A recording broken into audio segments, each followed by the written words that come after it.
High viewers, welcome to our channel. గత కొద్ది రోజులుగా సోషల్ మీడియాలో పోస్టులు పెట్టినటువంటి వ్యక్తులకు సంబంధించి అరెస్టులు, విపరీతమైనటువంటి కామెంట్లు చేసినటువంటి వారి మీద యాక్షన్లు, ఆ యాక్షన్ ప్లాన్లో భాగంగా రీసెంట్గా మూవీ ఇండస్ట్రీకి సంబంధించి ప్రముఖ దర్శకుడు రామ్ గోపాల్ వర్మ మీద కూడా ఒక కేసు ఫైల్ అయినటువంటి సంగతి తెలిసిందే. ఒంగోలు పరిధిలో, పోలీస్ స్టేషన్ పరిధిలో ఒంగోలు పోలీసులు వచ్చి దానికి వివరణ ఇవ్వాలంటూ కూడా నోటీసులు ఇవ్వడం జరిగింది. ఆ నోటీసులకి ఆయన స్పందిస్తూ ఈ మంత్ 19వ తారీఖు హాజరవ్వాల్సి ఉన్నటువంటి నేపథ్యంలో నాకు మూవీ షూటింగ్ ఉన్న క్రమంలో నేను ఇప్పుడు హాజరవ్వలేను, నాకు కొంత సమయం కావాలి అని వాళ్ళని కోరటం, ఆ తర్వాత వాళ్ళు మరొక డేటు కేటాయించడం, 23వ తారీఖు 23వ తారీఖు అలా మరొక డేట్ కేటాయించడం. ఆ డేటుకు కూడా నాకు ఇంకా నేను స్టిల్ షూట్లో ఉన్నాను, నాకు ఇప్పుడు రావడానికి కుదరదు, ఒకవేళ మీరు కంపల్సరీ కావాలి అనుకుంటే వర్చువల్గా అయినా సరే నేను మీకు అడిగినటువంటి క్వశ్చన్స్కి నేను సమాధానాలు చెప్పుకుంటాను, లేదంటే నా పని అయిపోయిన తర్వాత నేను వచ్చి మీకు డైరెక్ట్గా సమాధానం ఇస్తాను, దీనికి ఎటువంటిది కావాలన్నా సరే మీరు నా పనులు అయ్యేలోపే ఇమ్మీడియట్గా కావాలనుకుంటే వర్చువల్గా, లేదు అనుకుంటే నా పనులు అయిపోయిన తర్వాత నేనే వచ్చి డైరెక్ట్గా మీకు సమాధానం ఇస్తానటువంటి ఆన్సర్ మరలా సెకండ్ టైం నోటీసులు ఇచ్చినప్పుడు ఇవ్వడము. ఇటువంటి పరిస్థితి లేదు, రామ్ గోపాల్ వర్మని ఎట్టి పరిస్థితుల్లోనూ ఆంధ్రప్రదేశ్ రాష్ట్రానికి తీసుకెళ్ళాలి, ఒంగోలు పోలీస్ స్టేషన్లో కూర్చోబెట్టాలి, అక్కడ ఆయన ఎంక్వైరీ చేయాలనే ఉద్దేశంతో 2 సిఐలు, దాదాపుగా 6 కానిస్టేబుళ్ళు, ఒక 8 మందితో కూడినటువంటి బృందం హైదరాబాద్ రావడం, హైదరాబాద్ వచ్చి ఆయన ఇంటి దగ్గర కాపలా గాయడం, దాదాపుగా 1 డే అంతా రామ్ గోపాల్ వర్మ ఇష్యూనే సోషల్ మీడియాకి కావచ్చు, మెయిన్ స్ట్రీమ్ మీడియాకి కావచ్చు నడిచింది అంటే అతిశయోక్తి కాదు. ఇంటి ముందు పోలీసులు ఉండి బయటికి ఎప్పుడు వస్తాడా, ఎప్పుడు అరెస్ట్ చేద్దామా అనేటువంటి పరిస్థితులు ఆ రోజంతా అక్కడే కాపలా కాయటం కూడా జరిగినటువంటి పరిస్థితిని మనం చూసాము.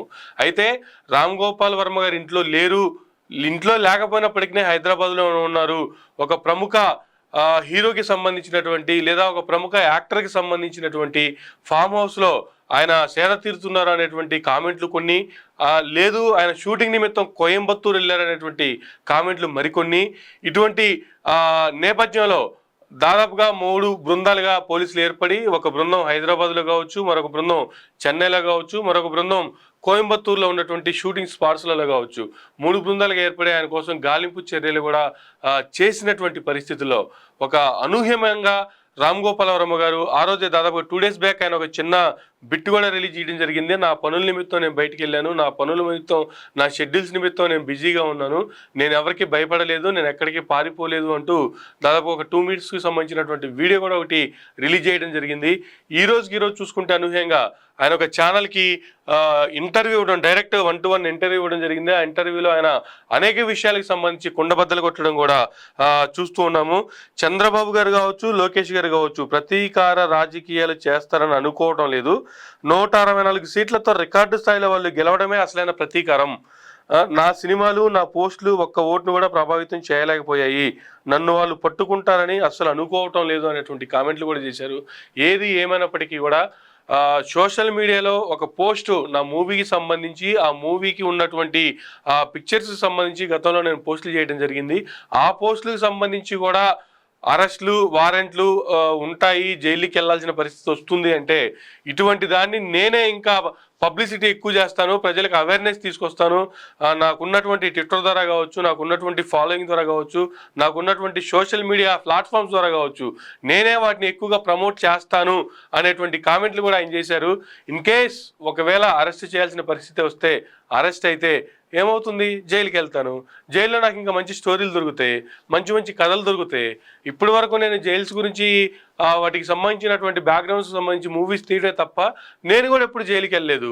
ఆ అవకాశం వస్తే ఆ అవకాశాన్ని నేను సద్వినియోగం చేసుకుంటానే తప్ప భయపడటమో, లేకపోతే పారిపోవడమో, లేకపోతే ఒకరిని నిందించడమో, నా గురించి కూడా ఇంతమంది వెయిట్ చేస్తూ ఉంటారనో, లేకపోతే సోషల్ మీడియాలో రకరకాల కామెంట్లతో, రకరకాల థంబ్నెయిల్స్తో నా మీద ప్రచారం జరుగుతుంది అంటే, మేము కొన్ని నెలలు కష్టపడి ఒక 2 గంటల సినిమా తీసి ప్రేక్షకుల్ని థియేటర్కి తీసుకొచ్చి మెప్పించలేనటువంటి సందర్భాలు చాలా ఉంటున్నాయి. కానీ ఒక్క థంబ్నెయిల్తో షార్ట్ టైంలో ఒక థంబ్నెయిల్ పెట్టి వేల సంఖ్యలో లేకపోతే లక్షల సంఖ్యలో మిలియన్స్ ఆఫ్ వ్యూస్ తెచ్చుకుంటున్నారు అంటే వాళ్ళ క్రియేటివిటీకి నా హ్యాట్స్ ఆఫ్. నాకు ఇటువంటి వాళ్ళందరూ పోస్టులు చూస్తున్నప్పుడు కావచ్చు, నా మీద ఇలా పోస్టులు పెడుతున్నప్పుడు కావచ్చు, వాళ్ళ క్రియేటివిటీ గురించి మెచ్చుకుంటాను తప్ప బికాజ్ ఆఫ్ నేను కూడా క్రియేటివిటీ ఫీల్డ్లో ఉన్నాను కాబట్టి అంత క్రియేటివిటీ ఇంత పేరున్న డైరెక్టర్గా పేరున్న నాకే అంత క్రియేటివిటీ లేదు అనే యాంగిల్లో వాళ్ళందరినీ పొగుడుతూ ఉన్నటువంటి కామెంట్లు కూడా చేస్తూ వచ్చారు. అయితే రీసెంట్గా పవన్ కళ్యాణ్ గారికి సంబంధించి చూసుకుంటే ఆయన కొన్ని కామెంట్లు చేయడం కూడా జరిగింది. ఆంధ్రప్రదేశ్ రాష్ట్రంలో పిఠాపురం వేదికగా ఆయన నియోజకవర్గంలో ఆయన పర్యటిస్తూ ఉన్నప్పుడు ఆయన కొన్ని కామెంట్లు చేశారు. నా దగ్గర హోమ్ లేదు, లా అండ్ ఆర్డర్ ఈ విధంగా ఉంది, సోషల్ మీడియాలో కావచ్చు లేకపోతే డైరెక్ట్గా కావచ్చు ఇష్టమైనటువంటి పోస్టులు పెడుతున్నటువంటి వారిని ఎందుకు వదిలేస్తున్నారు? నేను గనక పోలీస్ హోంశాఖకు సంబంధించి నేను గనక ఛార్జ్ తీసుకుంటే నేను తీసుకోవాల్సిన పరిస్థితి వస్తే అటువంటి పరిస్థితి తీసుకురాకండి. ఇన్ కేస్ నేనే తీసుకుంటే పరిస్థితులు వేరుగా ఉంటాయి, నేనే హోమ్ మినిస్టర్ అయి ఉంటే ఇటువంటి పరిస్థితి ఉండేది కాదు అని డైరెక్ట్గా ఆయన విమర్శలు కూడా చేశారు. ఒక రకంగా చూస్తే ఈ కామెంట్స్ కావచ్చు, ఈ విమర్శలు కావచ్చు, హోమ్ మినిస్టర్గా ఉన్నటువంటి వంగలపూడి అనిత గారి సారథ్యం బాగాలేదని ఆయన ఇండైరెక్ట్గా కామెంట్ చేసినట్టే అని కొన్ని రాజకీయ వర్గాల్లోనే ఈవెన్ ఆ కూటమికి సంబంధించినటువంటి కొంతమంది నేతలే మాట్లాడుకోవటం అనేటువంటిది కూడా మనం చూసినటువంటి పరిస్థితి. ఆ తర్వాత ఆయన ఢిల్లీకి వెళ్ళారు, కేంద్ర హోంమంత్రి అమిత్ షా గారితో భేటీ అయ్యారు. ఆ తర్వాత హైదరాబాద్ మళ్ళా అమరావతికి తిరిగి వచ్చారు. ఆ తర్వాత ముఖ్యమంత్రి గారు చంద్రబాబు నాయుడు గారు, అలాగే హోమ్ మినిస్టర్ వంగలపూడి అనిత గారు, డిప్యూటీ సీఎం పవన్ కళ్యాణ్ గారు ముగ్గురు సమావేశమయ్యారు. కొద్ది గంటల సేపు వారి మధ్య రహస్య మంతనాలు కూడా జరిగాయి. ఆ తర్వాత హోమ్ మినిస్టర్ గారు బయటకు వచ్చి దానికి ఒక పులి స్టాప్ పెడుతున్నట్లుగా నా కుటుంబం మీద కావచ్చు, నా బిడ్డల మీద కావచ్చు ఇటువంటి పోస్టులు చూసినప్పుడు నా బిడ్డలు చాలా బాధపడ్డారు, వాళ్ళ బాధను చూసి నేను బరస్ట్ అయ్యాను అనేటువంటి కామెంట్ చేశారు. ఇటువంటి పరిస్థితులు చూసినప్పుడు ఎవరికైనా బాధేస్తుంది. ఈవెన్ హోమ్ మినిస్టర్గా నేను ఉన్నప్పటికీ కూడా గతంలో నేను కూడా ఇటువంటి పోస్టులకి బాధితురాలనే, నా ఫ్యామిలీ కూడా ఇటువంటి పోస్టులకి బాధితులమే అనేటువంటి కామెంట్స్ ఆవిడ డైరెక్ట్గానే చేశారు. ఏది ఏమైనా సరే లా అండ్ ఆర్డర్ అయితే మిస్ అవుతుంది, లా అండ్ ఆర్డర్ రాష్ట్రంలో సరిగ్గా లేదు అనేది వాళ్ళ మధ్య ఉన్నటువంటి మిస్అండర్స్టాండింగ్ కావచ్చు, లేదంటే ఒకరిపై ఒకరు వాళ్ళు చేస్తున్నటువంటి ఆరోపణలు కావచ్చు, లేదు ఇప్పుడు జరుగుతున్నటువంటి పరిస్థితుల నేపథ్యంలో ఇంకా ఎక్కువగా ఛార్జ్ తీసుకునే అవకాశం వస్తుంది కాబట్టి ప్లాన్డ్గానే ముందుగానే ఇటువంటి మాట్లాడుకొని ఇటువంటి కామెంట్లు చేశారా అనేటువంటిది కూడా రాజకీయ వర్గాల్లో నడుస్తున్నటువంటి టాగు. కానీ ఏది ఏమైనా సరే ఇండస్ట్రీకి సంబంధించి ఇప్పటికే పోసాని కృష్ణమురళి గారు ఆయన కూడా టాప్ డైరెక్టర్గా ఉన్నారు, రైటర్గా ఉన్నారు, యాక్టర్గా ఉన్నారు.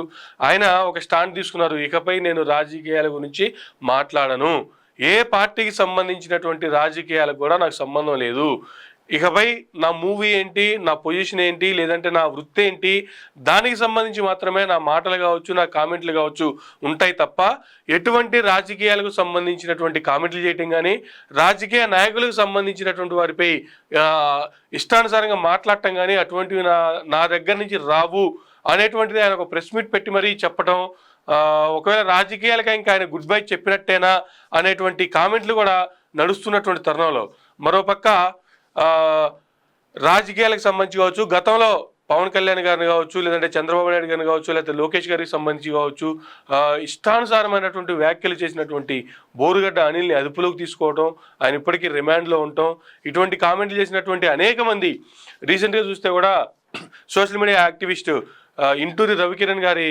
భార్య సుజనా గారు కూడా ఫ్రీక్వెంట్గా ప్రెస్ ముందుకు వస్తూ ఉన్నారు, మాట్లాడుతూ ఉన్నారు. నా భర్తకి హార్ట్ ఆపరేషన్ అయింది, తన ఆరోగ్యం బాగాలేదు, అసలు ఏ పోలీస్ స్టేషన్లో పెట్టారో కూడా చెప్పట్లేదు, ఎక్కడ ఉంచారో కూడా చెప్పట్లేదు, ఒక స్టేషన్కి వెళ్తే ఇంకో స్టేషన్ చెప్తున్నారు, ఇక్కడికి వెళ్తే మాకు తెలియదు అంటున్నారు, ఇంకో పేరు చెప్తున్నారు, అక్కడికి వెళ్తే తెలియదు అంటున్నారు, అసలు చూసే పరిస్థితి లేదు, మాట్లాడే పరిస్థితి లేదు, తెలుసుకునే పరిస్థితి లేదు, అసలు ఏం జరుగుతుందో తెలియట్లేదు, నా భర్త ఆరోగ్యం గురించి ఆందోళనగా ఉందనేటువంటి కామెంట్లు చేస్తూ ఉన్నారో అవి చూస్తూ ఉన్నాము. మరి వాటికి సంబంధించి ఇంతమంది ఇన్ని రకాలుగా బాధలు పడుతున్నప్పటికీ కూడా గతంలో శ్రీరెడ్డి ఎటువంటి పోస్టులు పెట్టిందో తన ఫేస్బుక్ వేదికగా తనకు వైఎస్ఆర్సీపీ పార్టీ అంటే ఇష్టమా, లేదంటే జగన్మోహన్ రెడ్డి గారు అంటే పర్సనల్గా ఇష్టమా, ఎవరు తనని ఓన్ చేసుకున్నప్పటికీ కూడా తను మాత్రం పార్టీని కావచ్చు, జగన్మోహన్ రెడ్డి గారిని కావచ్చు ఓన్ చేసుకుంది.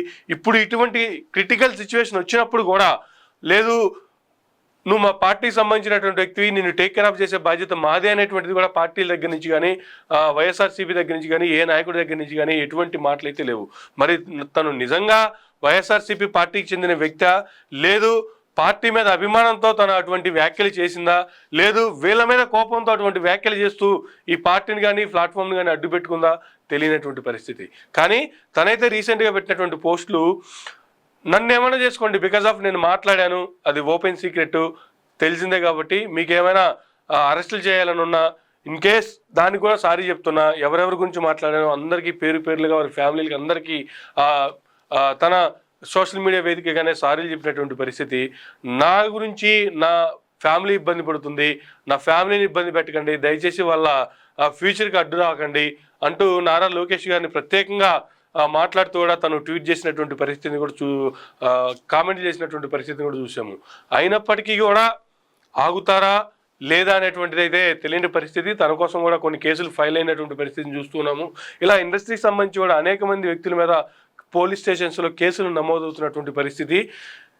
రామ్ గోపాల్ వర్మ గారు మొన్న మాట్లాడిన వీడియోలో కూడా ఒకటే మాట చెప్పారు, కామెంట్ చేసింది నేను, పోస్ట్ పెట్టింది పలానా వ్యక్తి మీద, ఒకవేళ అభ్యంతర పడితే ఇబ్బంది పడితే వాళ్ళు రియాక్ట్ అయితే నేను సమాధానం చెప్తే బాగుంటుంది, అసలు వాళ్ళు రియాక్ట్ అవ్వలేదు, ఎవరికో ఏదో నచ్చగా వాళ్ళు ఏదో పెడితే వాళ్ళకి నేను సమాధానం చెప్పాల్సిన పరిస్థితి ఏంటి, దానికి పోలీసులు ఇక్కడికి వచ్చి కావాలని పోలీసులు వచ్చారని కూడా నేను అనుకోవట్లేదు, ఒకవేళ వచ్చినా కూడా నన్ను అరెస్ట్ చేయడానికి వచ్చారని చెప్పి నేను అనుకోవట్లేదు, అసలు నన్ను అరెస్ట్ చేయాలన్న ఉద్దేశం కానీ నా మీద పగ తీర్చుకోవాలన్న ఉద్దేశం కానీ ప్రభుత్వంలో ఉన్నటువంటి పెద్దలకి ఇటు చంద్రబాబు నాయుడు గారికి కావచ్చు, లోకేష్ గారికి కావచ్చు, పవన్ కళ్యాణ్ గారికి కావచ్చు, వాళ్ళకి అలాంటి అవసరం ఉంది అని కూడా నేను ఎక్స్పెక్ట్ చేయట్లేదు. కానీ ఎవరో కోరుకుంటున్నారేమో, మేబీ ఎవరినో సంతోష పెట్టడానికో లేదు ఎవరి మెప్పు పొందడానికో ఎవరో ఏదో చేయాలని కోరుకుంటున్నారేమో, మేబీ అటువంటి ప్రయత్నం ఏమైనా జరుగుతుందేమో. జరిగినంత మాత్రాన వచ్చింది ఏమీ లేదు. నా పనులు అయిపోయిన తర్వాత, నా షూటింగ్ బిజీ అయిపోయిన తర్వాత నేను కావాలంటే డైరెక్ట్గా కూడా వెళ్తాను, డైరెక్ట్గా పోలీస్ స్టేషన్కి వెళ్ళి వాళ్ళు అడిగినటువంటి ప్రశ్నలకి నేను ఆన్సర్ చెప్తాను, వాళ్ళు ఏమడిగినా వాటికి నేను సమాధానం చెప్పడానికి కూడా రెడీగా ఉన్నాను, నాకు ఎటువంటి ప్రాబ్లం లేదు అనేటువంటిది తను చెప్తున్నటువంటి మాట. ఈవెన్ ఒకవేళ అరెస్ట్ చేసుకుంటారా చేసుకోనివ్వండి, జైల్లో పెడతారా పెట్టనివ్వండి అనేటువంటి కామెంట్లు చేస్తున్నారు. ఇంత పరిస్థితిలో కూడా ఇప్పటికీ కూడా నాకు జగన్మోహన్ రెడ్డి గారు అంటే ఇష్టం, నాకు పార్టీలతో సంబంధం లేదు, వైసీపీ పార్టీ ఏం చేసిందో నాకు సంబంధం లేదు, జగన్మోహన్ రెడ్డి గారు సీఎంగా రాష్ట్ర ప్రజలకు ఏం చేశారో నాకు అనవసరం, రాష్ట్రానికి మేలు జరిగిందా జరగలేదా అనేది నాకు అనవసరం, ఇవన్నీ పక్కన పెడితే నాకు జగన్మోహన్ రెడ్డి అనే వ్యక్తి నాకు ఇష్టం. ఇప్పటికీ నేను అదే స్టాండ్ మీద ఉన్నా, అప్పుడు అదే చెప్పా, పోస్టులు పెట్టినప్పుడు అదే చెప్పా, ఇప్పుడు అదే చెప్తున్నా, ఎప్పుడైనా నేను అదే చెప్తా. ఆ వ్యక్తి నాకు ఇష్టం కాబట్టి ఆ వ్యక్తి కోసం నేను ఉంటాను తప్ప సినిమాల్లో పాలిటిక్స్తోనో. ఆయన కూడా ఒక కామెంట్ చేశారు, ఇకపై పొలిటికల్ లీడర్లకు సంబంధించినటువంటి పిక్చర్స్ కానీ పొలిటికల్ బ్యాక్గ్రౌండ్కి సంబంధించినటువంటి పిక్చర్స్ కానీ నేను చెయ్యను అనేటువంటి కామెంట్ కూడా ఒకటి చేశారు. మేబీ మరి ఒకవేళ ఇటువంటి కామెంట్లు చేస్తే, చేయకపోతే, లేదంటే ఇటువంటి మూవీస్ తీసుకుంటూ పోతే ఇవాళ కాకపోతే రేపు కాకపోతే ఎల్లుండో ఇటువంటి మరలా ఉత్పన్నమయ్యే అవకాశం ఉందని ఎక్స్పెక్ట్ చేశారా? భయపడాల్సిన అవసరం అయితే నాకు లేదు. అలాగని చెప్పి నాకు భయం లేదని నేను చెప్పను, అలాగని చెప్పి భయపడాల్సిన అవసరం కూడా నాకు లేదు. నేనేమో మర్డర్లు చేయలేదు, మానభంగాలు చేయలేదు, లేకపోతే ఏవో చేయలేదు, పారిపోలేదు. నేను పెట్టింది ఒక పోస్టు, ఆ పోస్టులకు కూడా ఇటువంటి పరిస్థితులు ఉంటాయి అంటే, ఇంత భయంకరమైనటువంటి సిచ్యువేషన్ వస్తుంది అంటే ఫస్ట్గా వాటిని అవేర్నెస్ తీసుకొచ్చే, వాటి ప్రజలకి అవేర్ చేసే విధానంలో నేనే ముందుంటా అనేటువంటి కామెంట్లు కూడా చేస్తున్నారు. ఫైనల్గా మరి ఆయన ఎక్కడున్నారు, ఎక్కడి నుంచి ఇంటర్వ్యూ ఇచ్చారు, ఏ విధంగా ఇచ్చారు అనేది ఈ ఇంటర్వ్యూ చూసిన తర్వాత అయినా మరి పోలీసులు ట్రేస్ అవుట్ చేసి మరలా అరెస్ట్ చేయాలనేటువంటి ఉద్దేశంతోనో, లేదు అరెస్ట్ చేయకపోయినా తనని అదుపులోకి తీసుకొని పోలీస్ స్టేషన్లో కూర్చోబెట్టాలనేటువంటి ఉద్దేశంతో మాత్రమే ఏపీ నుంచి పోలీసులు హైదరాబాద్కు వచ్చారా? మరి రామ్ గోపాల్ వర్మ గారి విషయంలో ఎందుకు అంత పోలీసులు నిజంగానే అత్యుత్సాహం చూపిస్తున్నారా, లేదు వెనక రాజకీయ నాయకుల పెద్దల ప్రోత్సాహం కావచ్చు, లేదంటే వాళ్ళ ఒత్తిడి కావచ్చు వీళ్ళ మీద ఉన్నాయా? అటువంటి ఒత్తిడి ఉంటుంది అని నేను అనుకోవట్లేదు. పోలీసులు అదొక ప్రభుత్వంలో అదొక బాడీ కాబట్టి వాళ్ళ పని వాళ్ళు చేస్తున్నారు అంతే తప్ప అరెస్ట్ చేయడానికి వచ్చారని నేను భావించట్లేదు అనేటువంటి వ్యాఖ్యలే ఆయన ఆ ఇంటర్వ్యూ ముఖంగా చేయడం కూడా జరిగింది.